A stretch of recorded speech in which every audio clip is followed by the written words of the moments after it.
नमस्कार। आज मैं आपके सामने एक ऐसी हकीकत साझा करने आया हूं जिसे बयान करते हुए किसी की भी जबान कांप सकती है। आज इस खबर से एक समाज के रूप में हमें शर्मिंदा होना चाहिए और मुझे यकीन है कि जो भी इस सच को सुनेगा उसका इंसानियत पर से भरोसा डगमगा जाएगा।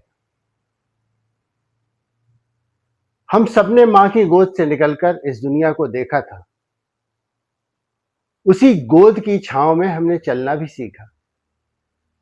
लेकिन जरा सोचिए, जब आज उसी ममता की गोद को, उसी मां को कोई कत्ल कर दे, और कातिल कोई और नहीं बल्कि उसकी अपनी ही बेटी हो, तो आप क्या कहेंगे?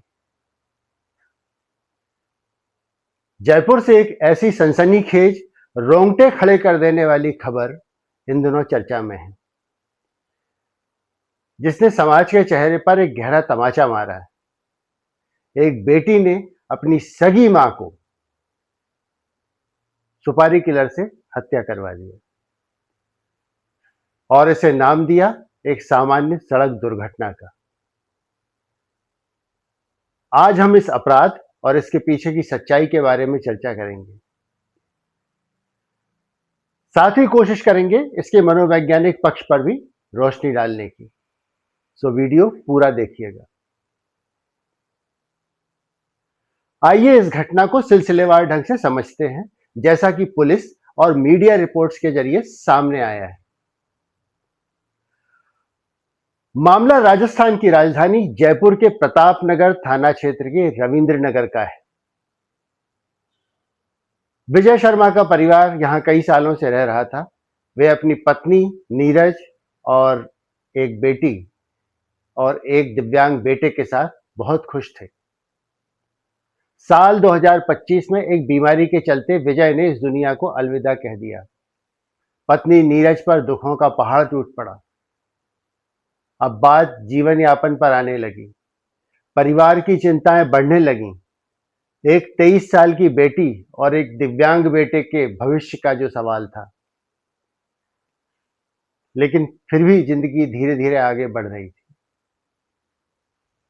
अब वो तारीख आई जब सारी चीजें बदल गईं। वो तारीख थी 3 जुलाई। 45 साल की नीरज शर्मा रोज की तरह अपने घर से निकली थी। वो अपने दिव्यांग बेटे को कोचिंग छोड़कर वापस आ रही थी। उन्हें क्या मालूम था, जिस भविष्य के लिए वो सड़क पर गाड़ी चला रही हैं, उसी रास्ते पर उनकी मौत उनका इंतजार कर रही है। अचानक एक तेज रफ्तार स्कॉर्पियो कार आती है और नीरज शर्मा को बुरी तरह कुचलते हुए निकल जाती। उन्हें तुरंत अस्पताल ले जाया जाता है, लेकिन उनकी जान नहीं बच पाती। फौरी तौर पर हर किसी ने इसे एक आम सड़क हादसा माना, एक ऐसा एक्सीडेंट जो आज के समय में सड़कों पर आम बात। लेकिन हमने सुना है, कानून के हाथ लंबे होते हैं और गुनाह कितना भी शातिर क्यों ना हो, अपनी छाप छोड़ ही जाता है। जब परिजनों ने इस एक्सीडेंट पर शक जताया, तो जयपुर पुलिस ने मामले की गहराई से तफ्तीश शुरू की। पुलिस ने इलाके के सीसीटीवी फुटेज, कॉल डिटेल्स और तकनीकी साक्ष्यों को आपस में जोड़ा, और जब कड़ियों से कड़ियां मिली तो पुलिस के भी होश उड़ गए। जो देखने में एक सामान्य एक्सीडेंट लग रहा था, वो दरअसल एक बेहद ठंडे दिमाग से प्लान की गई सोची समझी हत्या थी।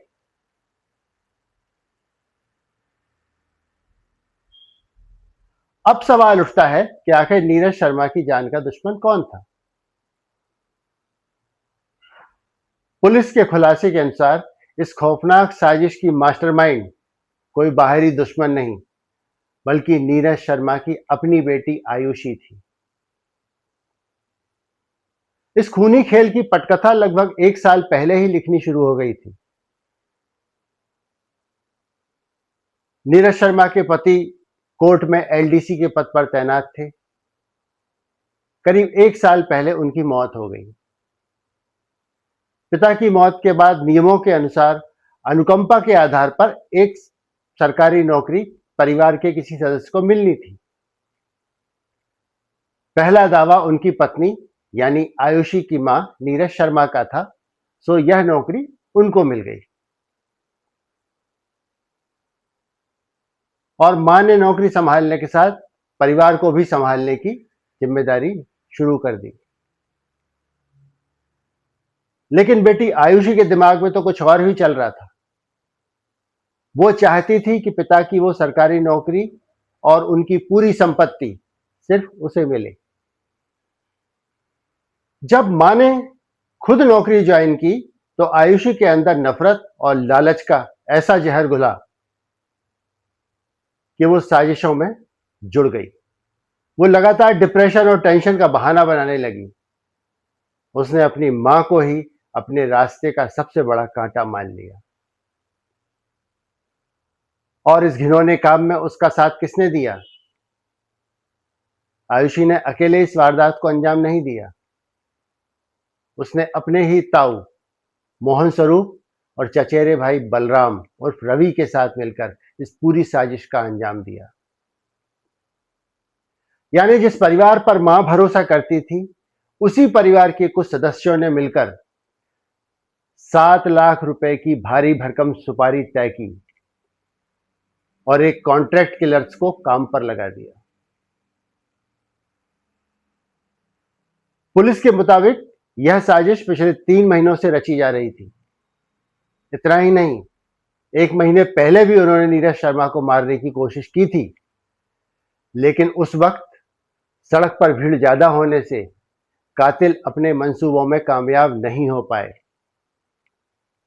और आखिरकार 3 जुलाई को उन्होंने अपनी इस साजिश को अंजाम दे ही दिया।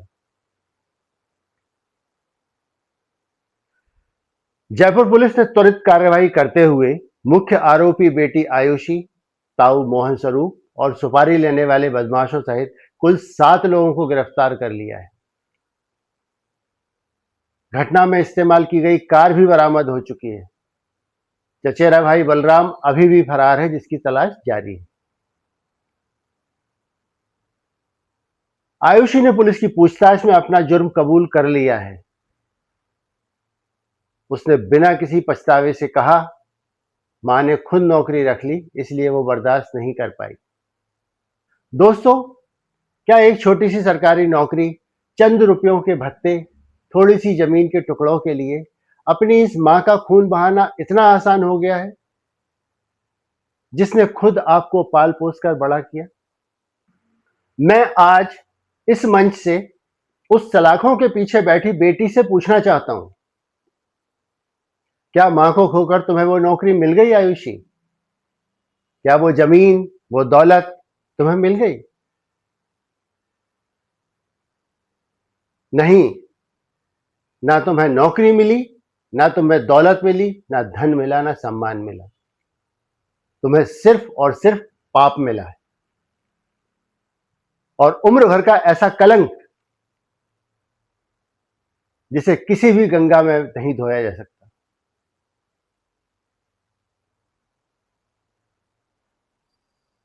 जब हम इस मुद्दे को मनोविज्ञान के नजर से देखते हैं तो हम पाते हैं कि आज के युवाओं को असहमति बर्दाश्त नहीं है।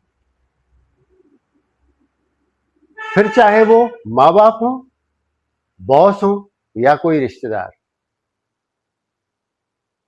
वो सिर्फ अपने मन की ही करना चाहते हैं और इस स्थिति में लाने के जिम्मेदार हैं सोशल मीडिया का चक्रव्यूह और इंटरनेट पर लगातार गुजारे जाने वाला समय। यह असहमति के प्रति नफरत के साथ बच्चों को असहनशील और उनके दिलों को बेचैन बना रहा है। हमने इस विषय पर एक वीडियो बनाया था, आप उसे भी देखिएगा। इस दुखद कहानी का अंत करते हुए मैं बस ईश्वर से यही प्रार्थना करूंगा कि ऊपर वाला उन तमाम लोगों को सद्बुद्धि दे जो आज के इस दौर में अंधा होकर पवित्र रिश्तों को पैसे और जमीन की कीमत पर तौल रहे हैं। याद रखिए, दौलत, पद, प्रतिष्ठा आज है, कल कोई और ले लेगा, लेकिन अपने अंदर के इंसान को जिंदा रखिए। लालच को अपने रिश्तों पर हावी मत होने दीजिए। आज के इस पॉडकास्ट में बस इतना ही। आप अपनी राय हमें जरूर बताइएगा। तो सुरक्षित रहिए, अपनों का ख्याल रखिए। नमस्कार।